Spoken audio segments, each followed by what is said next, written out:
Bonjour à tous et bienvenue dans ce nouvel épisode de l'Actu Minute mai 2024 présenté par BDL.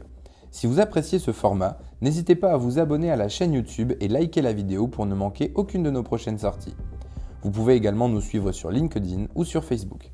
Commençons les actus du mois avec la nouvelle réglementation sur les congés payés supplémentaires pour les salariés qui ont des enfants.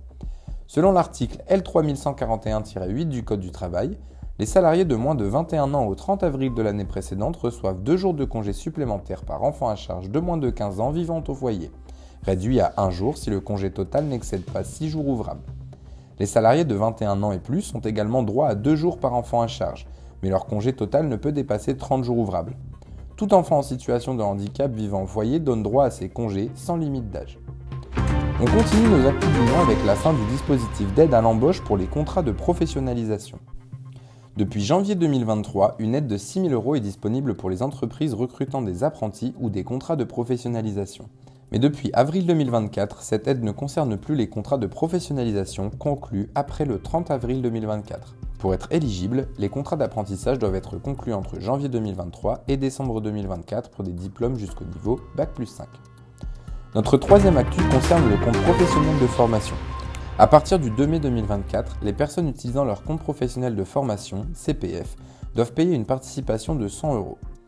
Les exceptions concernent les demandeurs d'emploi, les formations financées par l'employeur ou celles liées au compte professionnel de prévention, C2P. Si la formation coûte plus que ce que le CPF couvre, d'autres sources de financement peuvent compléter. Les frais annexes comme le transport ou les repas ne sont pas pris en charge. Notre dernière actu concerne l'obligation des employeurs en cas d'exposition des salariés à des agents chimiques.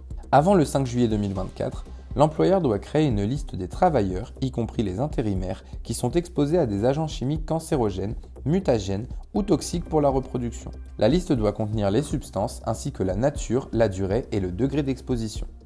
Les travailleurs mentionnés peuvent la consulter et une version anonymisée doit être partagée avec les autres employés et le comité social et économique.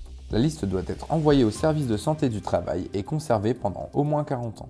C'est la fin de cet épisode de l'Actu Minute, merci de l'avoir suivi jusqu'au bout, n'hésitez pas à nous suivre sur tous nos réseaux. Nos experts restent à votre disposition pour vous aider dans toutes vos démarches, à bientôt chez BDL.